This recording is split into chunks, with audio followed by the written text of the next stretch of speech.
todos, mi nombre es Mary Vargas y soy su facilitadora para la cátedra Derecho Administrativo Especial. El día de hoy iniciaremos el módulo 1. Vamos a ver una serie de unidades. Yo espero que sea del 1 al 3. Si no, en la medida que veamos, serán las preguntas para el cuestionario correspondiente a la próxima semana. Entonces, no tengan miedo por esa situación. La unidad 1 corresponde al régimen administrativo jurídico de las personas. ¿Cuál es el objetivo de esta unidad? Conocer el concepto, naturaleza y la condición que determina la capacidad jurídica del administrado. Entonces, ¿qué vamos a ver el día de hoy? La personalidad jurídica del administrado, la nacionalidad, la ciudadanía y creo que esos son los tres puntos que se tocarán en este tema. Creo que el registro civil, elementos de ciudadanía. Muy bien. Entonces, empecemos con la personalidad jurídica, ¿sí? ¿Qué es esto de la personalidad jurídica? Se refiere a la cualidad de la que deriva aquella aptitud de ser titular de derechos, obligaciones y el reconocimiento de la capacidad para obrar. ¿Cuáles son las limitaciones a esta capacidad jurídica o a la personalidad jurídica de toda persona? Las incapacidades propiamente dichas son las restricciones de la capacidad de obrar o la capacidad de ejercicio. Se fundamentan en circunstancias subjetivas de ciertas personas que obliga a la ley a retardar o suspender por un tiempo o tiempo ilimitado la aptitud de realizar actos jurídicos, remediando entre tanto su defecto de capacidad con instituciones o medios supletorios, especialmente el de la representación. Son casos típicos de incapacidad de obrar los que no han alcanzado cierta edad, es decir, los niños y adolescentes, y los que padecen de ciertas enfermedades. Son también incapaces los que afectan a la capacidad de derecho en aquellos casos en que se prive al incapaz de ciertos derechos a causa de no ser susceptible de ser actuados por representación. La incapacidad priva en tales supuestos del goce o el disfrute del derecho, a diferencia de la incapacidad de obrar que priva del ejercicio pero no del goce. Las limitaciones de la capacidad entonces se refiere siempre a la de obrar, pero se diferencian de la incapacidad propiamente dicha, en la que limitadamente es capaz de obrar por sí, necesitando únicamente para la validez de sus actos que presten su concurso a los mismos otra persona, es decir, que sea representado o sea autorizado por una autoridad judicial.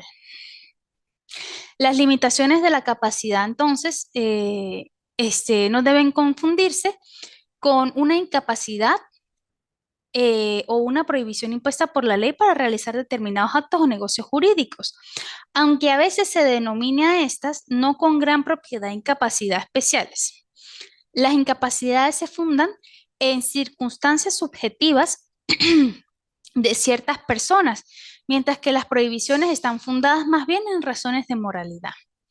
Una prohibición constituye un obstáculo legal para la eficacia del acto determinado, determinando la nulidad del mismo.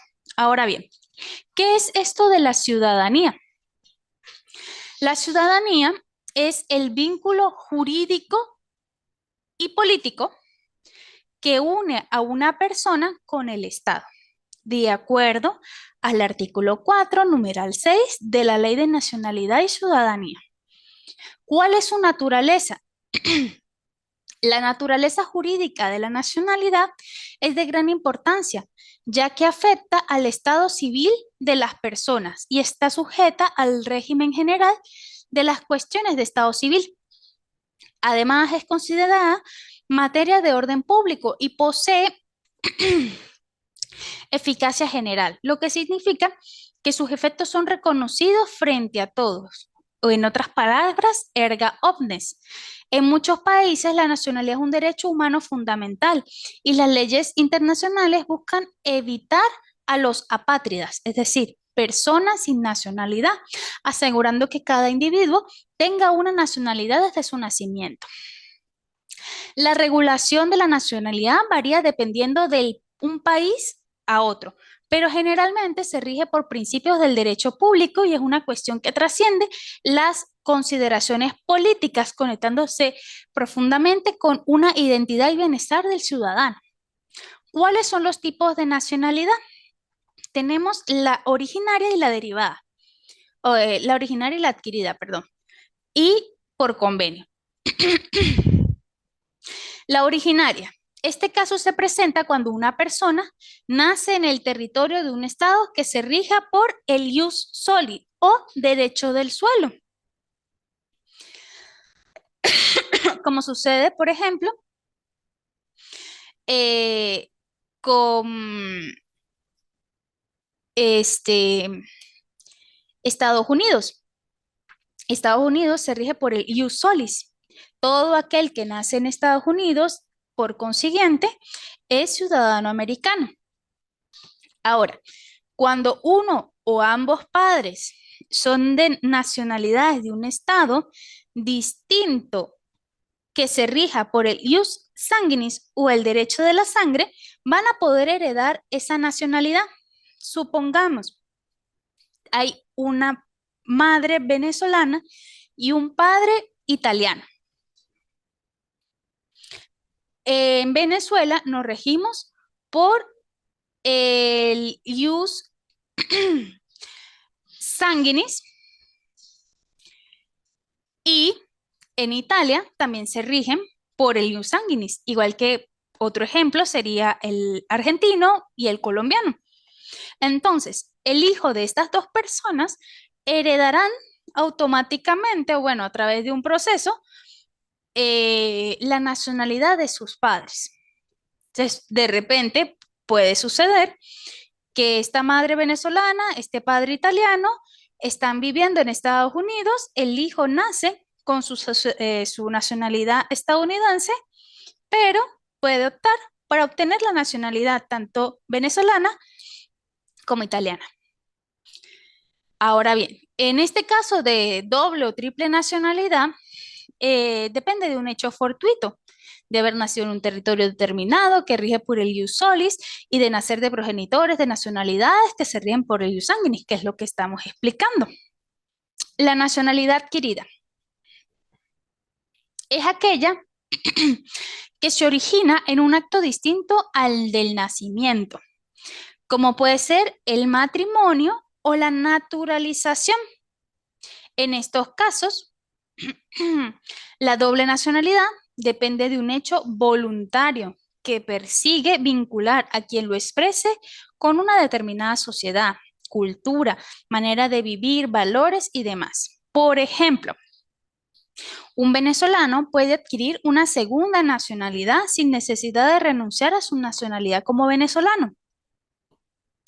Además, con el permiso del Estado venezolano, según lo consagra la Constitución, este ciudadano podría optar por la nacionalidad de un país que no exija la renuncia de su nacionalidad de origen. Por ejemplo,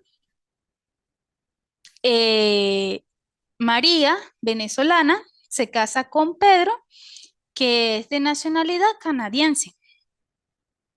María, después de un determinado pasar de los años, puede obtener su nacionalidad como canadiense. Y entonces va a ser por matrimonio. Ahora, si Pedro Pérez, que es de nacionalidad ecuatoriana, decide vivir en Venezuela y cumple con una serie de requisitos que a continuación vamos a estudiar, puede optar por obtener la nacionalidad venezolana. Ahora bien, la nacionalidad por convenio es otra forma de adquirir una doble nacionalidad y es motivo por el convenio de entre dos o más estados. Este acuerdo puede ser de tipo general, como el convenio de doble nacionalidad que tiene España con Chile, Perú, Paraguay, Guatemala, Bolivia, Nicaragua, Ecuador, Costa Rica, Honduras, Argentina y Colombia. O como en el caso del tipo fronterizo, como lo permite la Constitución de Colombia con los territorios indígenas. Ahora bien, ¿cuáles son los requisitos para obtener nacionalidad? En el caso del venezolano, la Constitución en su artículo 32 nos señala que para ser venezolanos por nacimiento debe ser primero, o la obtiene, primero toda persona nacida en el territorio de la República, aplicando entonces el ius solis. Toda persona nacida en el territorio extranjero, hijo de venezolano, ius sanguinis. Toda persona nacida en territorio extranjero, hijo de padre de nacimiento venezolano, siempre que establezca su residencia en el territorio de la República o declare su voluntad de acogerse a esta nacionalidad. Y toda persona nacida en territorio extranjero de padre venezolano por naturalización, siempre que sea antes de cumplir 18 años, que establezca su residencia en el territorio de la República y antes de cumplir 25 años declare su voluntad de querer obtener esta nacionalidad. Esto sucedía sobre todo en el caso de los colombianos, cuando hace unos 40, 50 años se trasladaban hasta Venezuela, empezaban a trabajar, duraban su periodo de tiempo viviendo aquí, obtenían su naturalización y todo hijo que naciera después de su naturalización podía obtener la nacionalidad venezolana. Ahora bien, ¿cómo se obtiene una nacionalidad venezolana por naturalización? El artículo siguiente, el 33 de la Constitución, nos señala las tres causales. Primero, todo extranjero que obtenga una carta de naturaleza a tal fin deberán tener un domicilio en Venezuela con residencia ininterrumpida por lo menos de 10 años anteriores a la solicitud. El tiempo de residencia se reduce a 5 en los casos de españoles, portugueses, italianos o países latinoamericanos y del Caribe. Ellos solo tendrían que esperar 5 años para poder tener su naturalización. Ajá. El segundo caso son los extranjeros que contraigan matrimonio con venezolanos y declaren su voluntad de ser venezolano, transcurrido por lo menos 5 años después del matrimonio.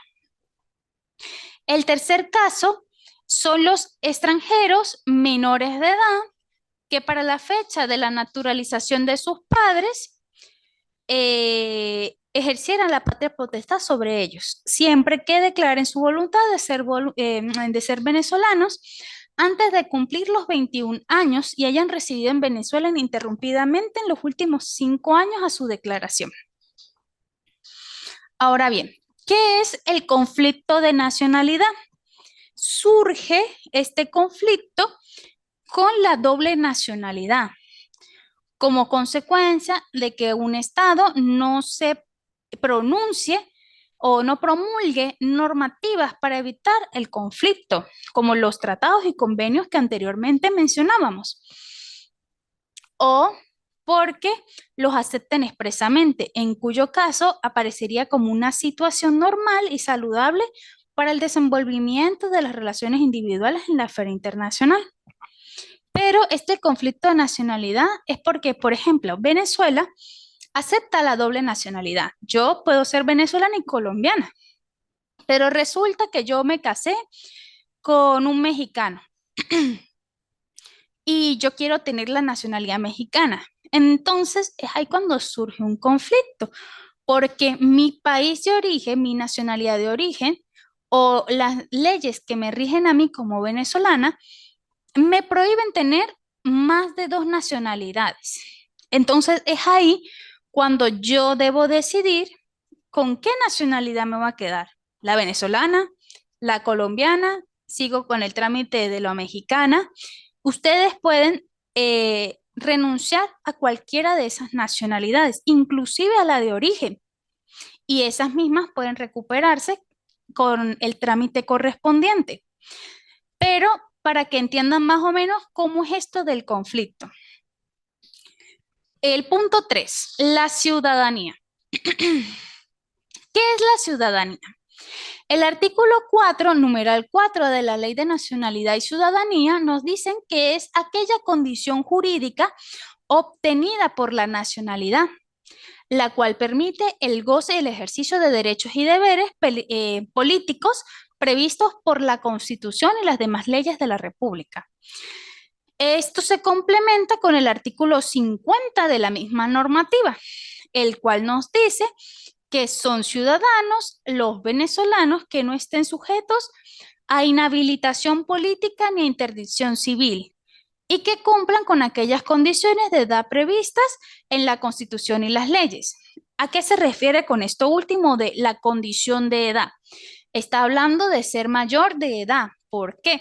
Porque recordemos que ya nos dicen que es el ejercicio de deberes y derechos políticos. Los derechos políticos solo son ejercidos por los adultos. Ahora bien, ¿qué es eso de los derechos políticos? Eh, los derechos políticos tienen una regulación por nuestra Carta Magna. El artículo 39 nos dice que los venezolanos que no estén sujetos a inhabilitación política ni interdicción civil y en condición de la edad prevista, tal cual como nos lo estaba diciendo la ley de nacionalidad y ciudadanía, son titulares de derechos y deberes políticos. Eso es una reafirmación. La ley de la ciudadanía lo que hace es reafirmar o darle más soporte a lo que ya nos venía diciendo la Constitución. Ahora bien, los derechos políticos son aquellos que reconocen y protegen el derecho y el deber de todos los ciudadanos de participar en la vida política de su país. Son por esencia derechos que propician el fortalecimiento de la democracia y el pluralismo político. Por ejemplo, ¿cuáles serían los derechos políticos más comunes? El derecho al voto, el derecho a asociarse con fines políticos, el derecho a la participación de asuntos políticos o inclusive hasta el derecho de manifestarse.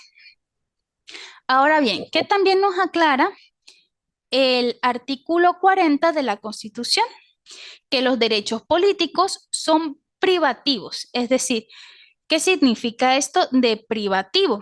Son propios de los venezolanos por nacimiento, salvo excepciones establecidas en la Constitución.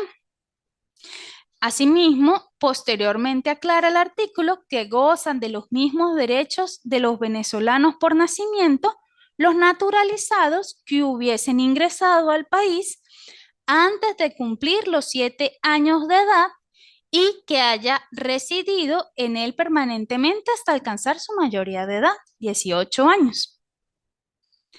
Asimismo, añade la Ley de Nacionalidad y Ciudadanía en su artículo 50, que salvo las excepciones previstas en la Constitución y las demás leyes de la República, el ejercicio de los derechos políticos es privativo, es decir, propio de los venezolanos. Ahora bien, ¿cómo podemos perder la ciudadanía? La Constitución en el artículo 34 nos aclara en un primer momento que la nacionalidad no se pierde al optar o adquirir otra nacionalidad, como ya les venía explicando. Sin embargo, el artículo 35 dice que el venezolano por nacimiento no podrá ser privado de su nacionalidad y la nacionalidad venezolana por naturalización solo podrá ser revocada mediante sentencia judicial.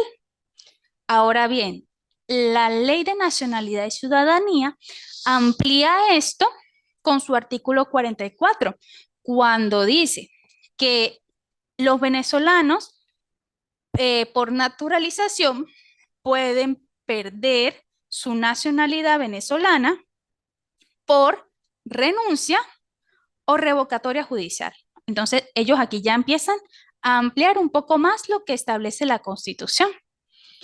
Y el artículo 48 nos señala eh, con previa sentencia judicial por qué causas o cuáles son las situaciones por las cuales un venezolano por naturalización perdería su nacionalidad venezolana. La primera de ellas es cuando encontrándose en un territorio extranjero, este venezolano naturalizado ejecute, colabore, coayude, coopere, participe, incite, exhorte, facilite, directa o indirectamente aquella realización de actos contrarios a los intereses de cualquier índole de la República Bolivariana de Venezuela. En segundo lugar, cuando ejecute, colabore, coayude, coopere, participe, incite, exhorte o facilite de forma directa o indirecta la realización de actos que afecten la integridad, soberanía o independencia de la República. En tercer lugar, tenemos que es cuando ejecute, colabore, coayude, coopere, participe, incite, exhorte o facilite de forma directa o indirecta la realización de actos que menoscaben la seguridad de la nación y logren sustraerse a la jurisdicción de los tribunales venezolanos. En cuarto lugar, se establece que es cuando haya obtenido la nacionalidad venezolana con el fin de sustraerse a los efectos del ordenamiento jurídico nacional o extranjero.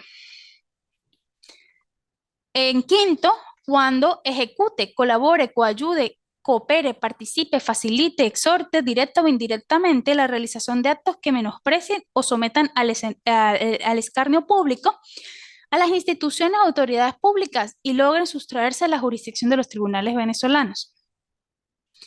Sexto, igual, cuando ejecute, colabore, coayude y todos los demás adverbios de acción con la realización de actos que inciten a la desobediencia o desacato de las instituciones o las autoridades públicas y logren sustraerse de la jurisdicción del tribunal venezolano.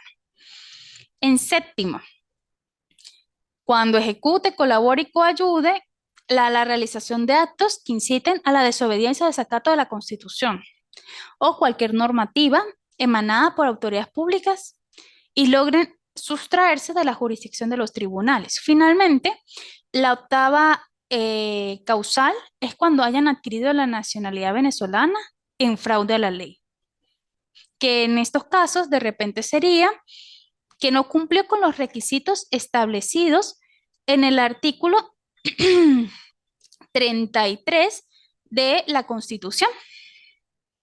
De repente no tenía los 10 años viviendo en el país, no tenía 5 años casado con la persona, con su cónyuge.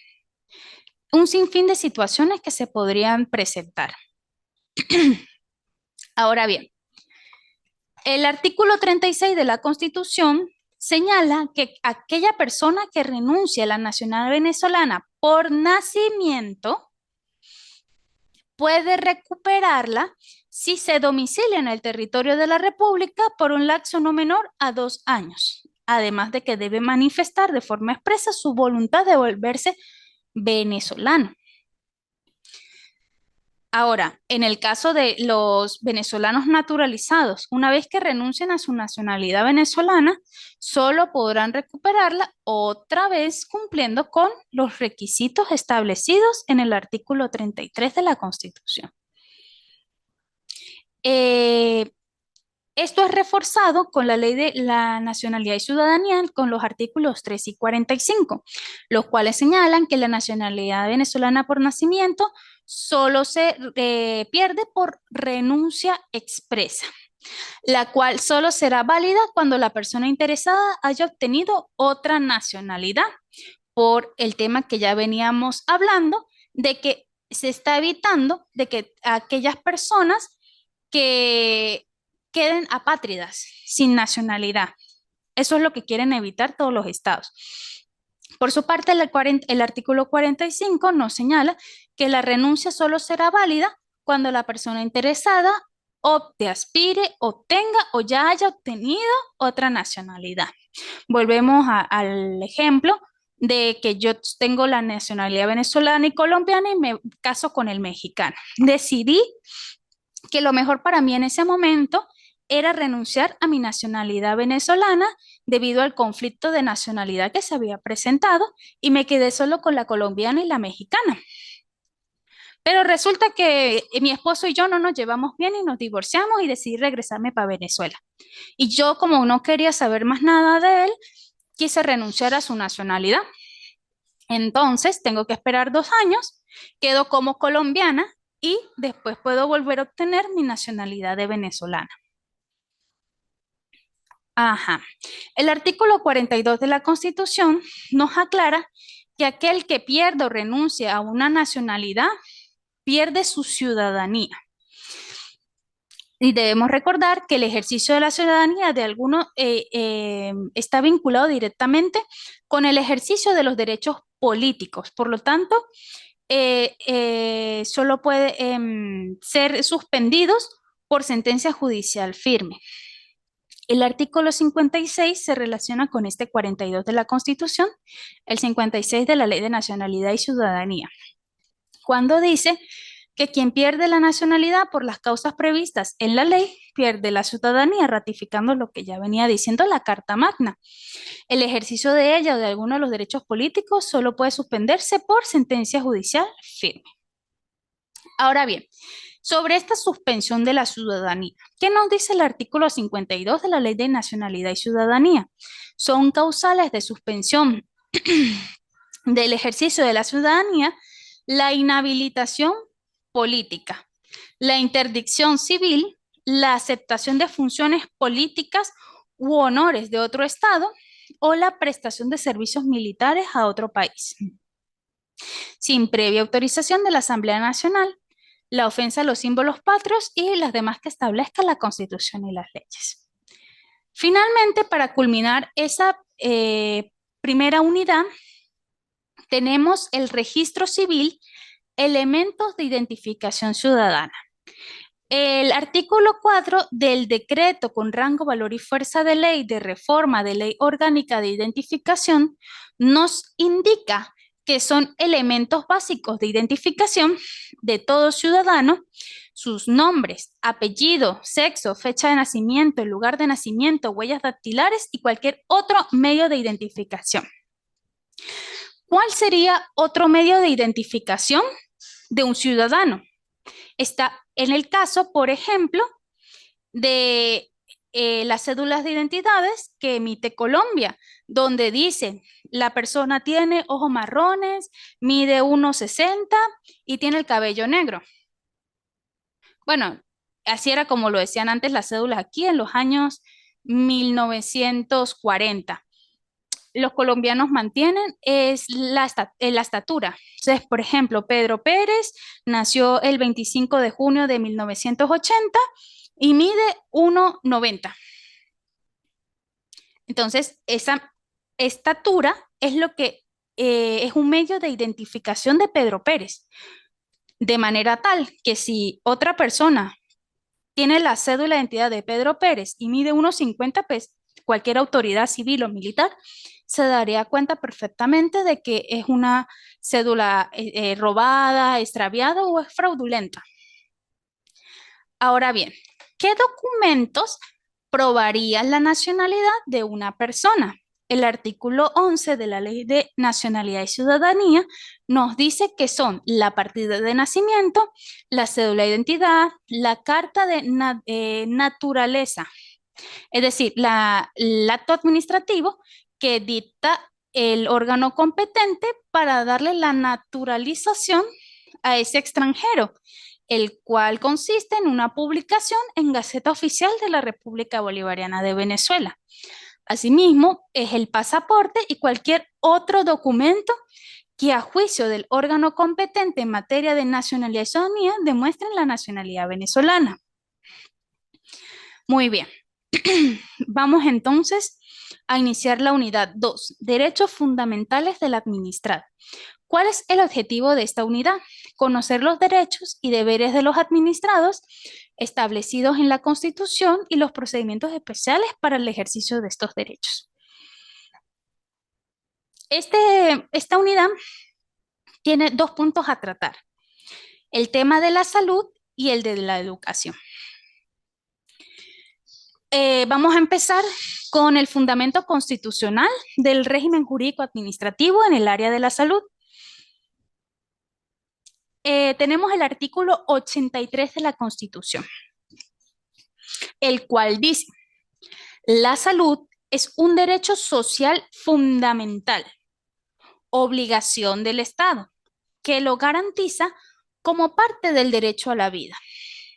El Estado promoverá y desarrollará políticas orientadas a elevar la calidad de vida, el bienestar colectivo y el acceso a los servicios. Todas las personas tienen derecho a la protección de la salud, así como el deber de participar activamente en su promoción y defensa, y de cumplir con las medidas sanitarias y de saneamientos establecidas por la ley, de conformidad con los tratados y convenios internacionales suscritos y ratificados por la República. El artículo 84 señala que para garantizar el derecho de la salud, el Estado creará una rectoría y gestionará un sistema público nacional de salud con un carácter intersectorial, descentralizado y participativo, integrando al sistema de seguridad social, regidos por los principios de la gratitud, universalidad, integralidad, equidad, integración social y solidaridad. Este sistema público nacional de salud estará orientado a dar prioridad a la promoción de la salud, es decir, prevenir posibles enfermedades y sobre todo, de repente, en temas de lavado de manos, cómo debe realizarse la lactancia materna, cómo dar el pecho a los bebés, qué se puede hacer en el caso de una deshidratación, sí, garantizando un tratamiento oportuno y la rehabilitación de calidad. Los bienes y servicios públicos de salud son prioridad del Estado y no podrán ser privatizados. La comunidad organizada tiene el derecho y el deber de participar en las tomas de decisiones sobre la planificación, ejecución y control de las políticas específicas en las instancias públicas de salud. Estas comunidades organizadas se transforman en lo que conocemos como las comunas y los consejos comunales. Todos ellos tienen incidencia en la toma de decisiones de un sector y recordando que todos ellos o los miembros de estas instituciones del poder público, de la base del poder público popular, son la representación de una comunidad. El artículo 85, por su parte, señala que el financiamiento de este sistema de salud público nacional es obligación del Estado, que integrará los recursos fiscales, es decir, lo que recaba el CENIA, las cotizaciones obligatorias de seguridad social que pagan todos los patronos al Seguro Social y cualquier otra fuente de financiamiento que determine la ley. El Estado garantizará un presupuesto para la salud que permita cumplir con aquellos objetivos de políticas sanitarias. En coordinación con las universidades y centros de investigación, se promoverá y desarrollará una política nacional de formación de profesionales técnicos y una industria nacional de producción de insumos para la salud. Ahora bien, el pensum nos señala que debemos estudiar la Ley Orgánica de la Salud. El artículo 2 nos especifica qué es la salud, qué se entiende por salud. La salud no es solo la ausencia de una enfermedad, sino que también se denomina salud al completo estado de bienestar físico, mental, social y ambiental. Todos estos aspectos en su conjunto son salud. El artículo 4 nos señala que la organización pública en salud estará integrada por los órganos de salud de la República, de los distritos federales, estados y municipios. El artículo 5 se establece que el Ministerio de la Salud será el órgano rector y planificador de la Administración Pública Nacional de la Salud, ejerciendo la dirección técnica y establecerá las normas administrativas, así como la coordinación y supervisión de los servicios destinados a la defensa de salud, de conformidad con lo previsto en la Ley Orgánica de la Administración Central. Esa ley ya fue derogada hace mucho tiempo. Ahorita lo único que queda vigente es la Ley Orgánica de la Administración Pública y la Ley Orgánica de Procedimientos Administrativos. Por su parte, el artículo 16 señala que los alcaldes serán responsables en sus respectivos municipios de la gestión de los servicios de promoción de salud, saneamiento ambiental, atención médica a nivel primario y la Contraloría Sanitaria. En ejercicio de las funciones, estos alcaldes actuarán de acuerdo con las políticas emitidas por el Ministerio de Salud, el Plan Estatal de Salud y los programas de la Organización Pública de Salud. El artículo 28 nos especifica que la atención integral de la salud de personas, familias y comunidades comprenden aquellas actividades de prevención, promoción, restitución y rehabilitación que serán presentadas en los establecimientos que cuentan con, con los servicios de atención correspondientes. A tal efecto, estos se miden por el nivel de complejidad de las enfermedades y los medios de diagnóstico y tratamiento.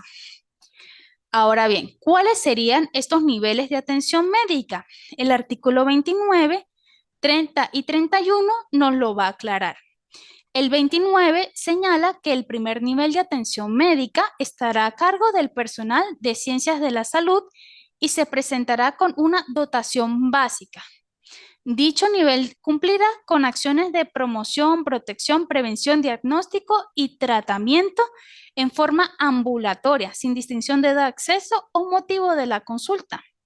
Entonces ya aquí nos están diciendo que el primer nivel de atención médica son todos los ambulatorios que se puedan encontrar en una entidad territorial, como por ejemplo el ambulatorio de Puente Real.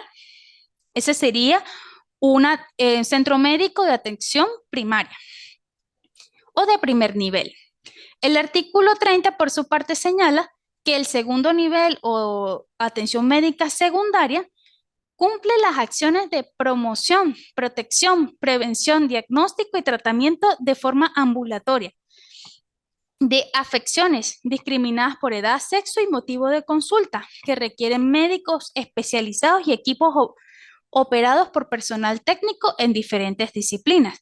Ya aquí no estamos hablando de un ambulatorio, sino ya estamos hablando, por ejemplo, del centro clínico, que tiene especialistas y cuentan con un conjunto de equipo tecnológico para realizar operaciones. Entonces, ese sería un segundo nivel de atención médica o atención secundaria. Y finalmente tenemos el artículo 31 con el tercer nivel de atención, que cumple con actividades de diagnóstico y tratamiento en pacientes que requieren atención especializada con o sin hospitalización en aquellos casos referidos por los servicios de atención primaria y secundaria. Ya aquí que estamos hablando de una clínica, por ejemplo, el centro clínico, que tiene los especialistas tienen a los equipos médicos y se van a enfocar ya en enfermedades o situaciones de condición física más graves que solo van a poderse solventar por esa vía y que si se presentase de repente en un ambulatorio no podría solucionarse de la forma esperada. Asimismo, el pensum nos señala que debemos analizar o revisar el Reglamento General de Alimentos. El artículo 1 de este reglamento señala que corresponde al Ministerio de Sanidad y Asistencia Social todo lo relacionado con la higiene de la alimentación. En consecuencia, nos describe una serie de funciones que debe cumplir el Ministerio de Sanidad. Entre esas están autorizar o prohibir la fabricación, importación, exportación, almacenamiento y venta de consumo de alimentos. Establecer, cuando lo considere necesario, las condiciones y características particulares de cada alimento. Calificar los alimentos por su naturaleza y propiedades. Fijar las cantidades que deberán ser abonadas al CNA para resarcir a este de los gastos que ocasiona la tramitación de peticiones relacionadas con un registro de alimentos, que en ese caso sería, por ejemplo, el PAE que recibe ciertas escuelas a nivel del estado. Determinar las condiciones sanitarias que deberán reunir la fabricación, transporte, almacenamiento, venta y consumo de alimentos y fiscalizar el cumplimiento de dichas condiciones. Decomisar previamente aquellos alimentos sobre cuyo estado y condición sanitaria existiese sospecha o mientras duren estas. Destruir o desnaturalizar sin lugar a compensación todo alimento que se considere impropio para el consumo humano. Estudiar los problemas sanitarios relacionados con los alimentos y bueno, en general estudiar y adoptar cualquier otra medida sanitaria que considere conveniente para el mejoramiento de la alimentación en el país. Ahora, ¿qué es eso de alimento? Es algo básico, pero es bueno que nosotros como abogados podamos tener una definición propiamente establecida por el legislador, de la cual nos valgamos para fundamentarnos en cualquier situación. Entonces, de repente, si ustedes tienen una demanda relacionada con la alimentación, ya ustedes saben que en este reglamento hay una definición específica de alimento. Entonces, ¿qué es el alimento? No solamente las sustancias destinadas a la nutrición del organismo humano, sino también las que forman parte o que se unen en su preparación, composición y conservación. Las bebidas de todas clases y aquellas otras sustancias, con excepción de los medicamentos destinados a ser ingeridos por el hombre. Entonces, por ejemplo, sale una empresa que crea una bebida energética y resulta que hay una persona que la consumió y le cayó fatal y se enfermó, estuvo un tiempo hospitalizado y vamos a ser extremistas, perdió una pierna y él era deportista. Grave. Ustedes, en ese caso, entonces tendrían que demandar a la empresa y fundamentarían que hubo una mala manipulación de alimentos y señalarían que esa bebida energética es un alimento debido a este artículo 3 del reglamento de alimentos.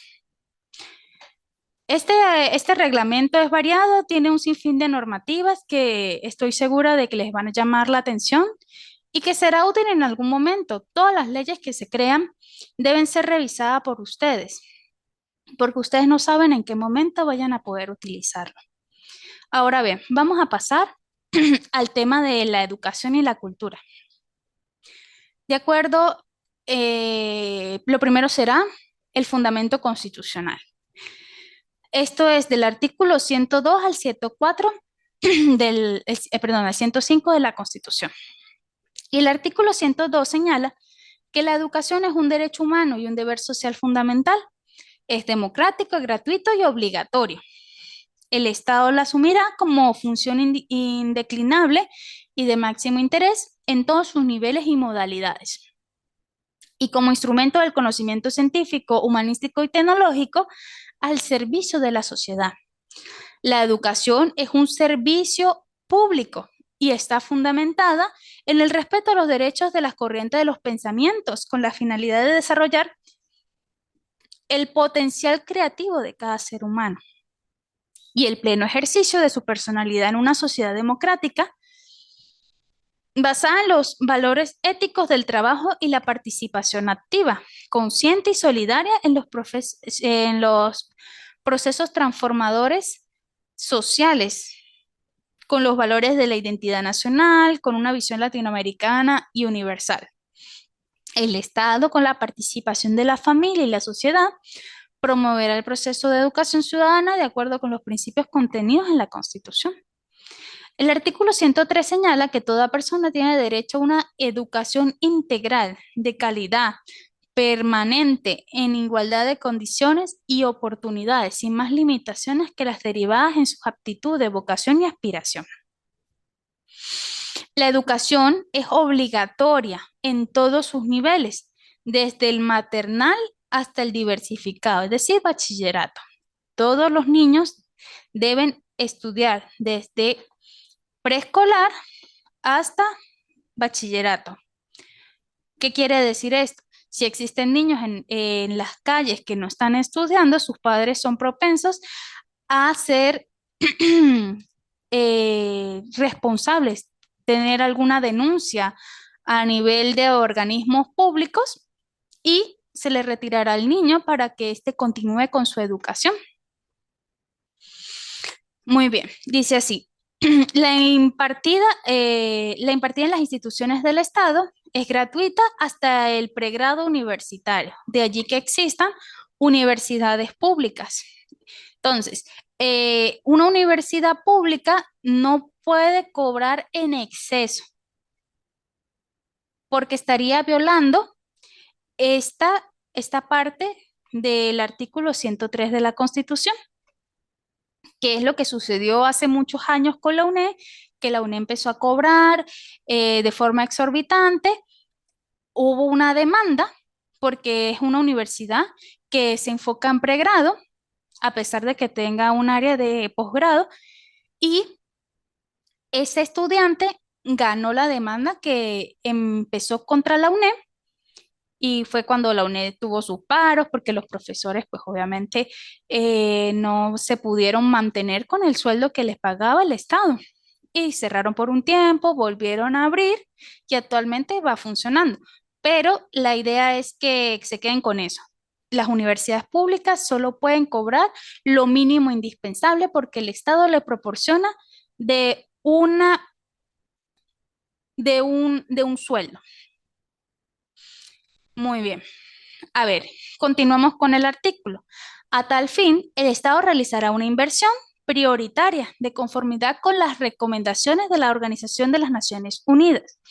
El Estado creará y sostendrá instituciones y servicios suficientemente dotados para asegurar el acceso permanente y culminación en el sistema educativo. La ley garantizará igual atención a las personas con necesidades especiales o con discapacidad y a quienes se encuentren privados o privadas de su libertad que carezcan de condiciones básicas para su incorporación y permanencia en el sistema educativo. Estos casos específicamente hace alusión la ley a los adolescentes que delinquieron, fueron privados de su libertad. Aquí en el estado Táchira hay dos centros privativos de libertad, uno para hombres y otro para mujeres. El de hombres está por la 19 de abril y el de las mujeres está por Pueblo Nuevo. Y si bien es cierto que son sancionados con la privación de su libertad, no es menos cierto que la Ley Orgánica de Protección de Niños, Niñas y Adolescentes lo que busca es que este adolescente se reinserte a la sociedad y que siga cumpliendo con sus deberes de estudiar, de capacitarse, de repente se le presenten cursos como panadería, alfarería, metalúrgica que le permitan, una vez culminar con su bachillerato, acceder a cierto sector de trabajo. Si es que no, si es que prefieren acceder a un nivel universitario en una universidad pública. Ujú. Ahora bien, dice así. Mm, mm, mm. Las contribuciones de los particulares a proyectos y programas educativos públicos a nivel medio y universitario serán reconocidos como desgravámenes al impuesto sobre la renta según la ley. El artículo 104 señala que la educación estará a cargo de aquellas personas de reconocida moralidad. ¿Qué es esto de reconocida moralidad? Para que ustedes comprendan, la moralidad se mide es cuando una persona no ha sido sancionada por la Contraloría del Estado Táchira, por ejemplo, en este caso, una Contraloría de algún municipio, Jáuregui, San Cristóbal, Bolívar, o de repente por la Contraloría General de la República a nivel nacional.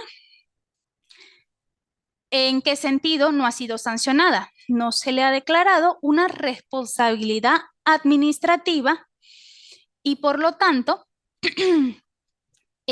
su moralidad, recordando que la Contraloría lo que se encarga es de sancionar las acciones indebidas de los funcionarios públicos o a todo aquel que preste su servicio a la administración pública.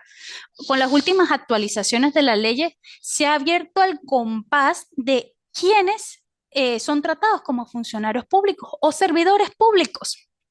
Por ejemplo, con las últimas modificaciones de las leyes, los miembros de los consejos comunales pasaron a ser servidores públicos y por lo tanto, si un servidor público, el miembro del consejo comunal encargado de la administración de los recursos de la comuna Juntos por Venezuela, comete un fraude y se le puede abrir un procedimiento administrativo.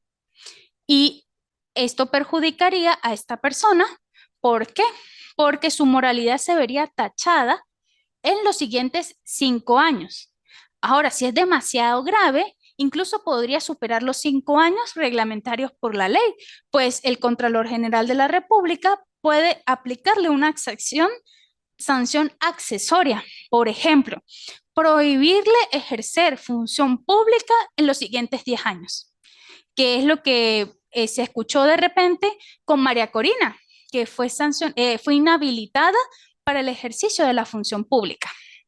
Y por esa razón no pudo participar o podrá participar en las elecciones programadas para el 28 de julio.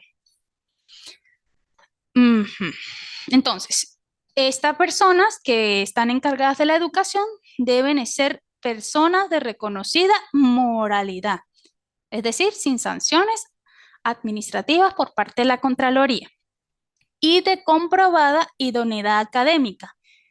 Por lo tanto, o en otras palabras, estaría refiriéndose a personas capacitadas, especializadas en el área pedagógica. El Estado estimulará su actualización permanente y les garantizará la estabilidad en el ejercicio de la carrera docente, bien sea público o privado, atendiendo a la Constitución y la ley, en un régimen de trabajo y nivel de vida acorde con su elevada misión.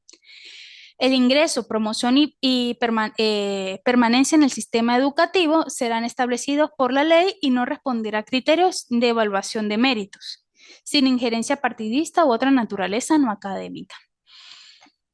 El artículo 105, por su parte, señala que la ley determinará las profesiones que requieran título y las condiciones que deban cumplirse para ejercerlo, incluyendo la colegiación.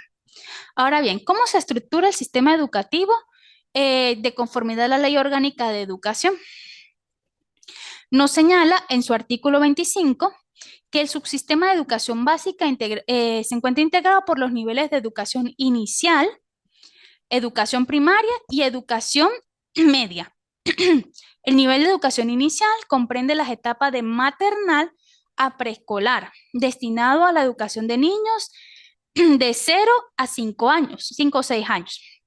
El segundo nivel, educación primaria, comprende de 6 años y se conduce a la certificación de su título de primaria a los 12, 11, 12 años. El nivel de educación media comprende dos opciones, recordando que existe el general y el técnico.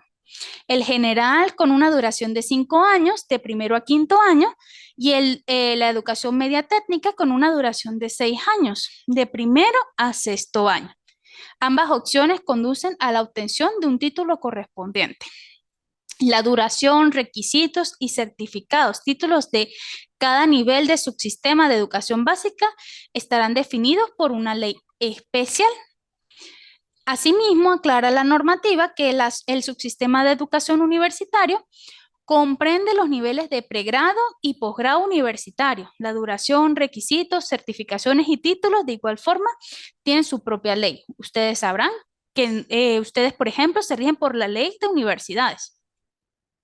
Ahora bien, como parte del sistema educativo, los órganos rectores en materia de educación básica y de educación universitaria garantizarán condiciones y oportunidades para el otorgamiento de acreditaciones y reconocimientos, el desarrollo institucional y óptimo funcionamiento de las misiones educativas para el acceso, permanencia y progresividad y culminación de estudios de toda persona. No nos va a dar chance o no tenemos oportunidad de empezar con la unidad 3. Con esto finalizamos la unidad 2 y hasta aquí sería lo que va a presentarse para el examen del lunes.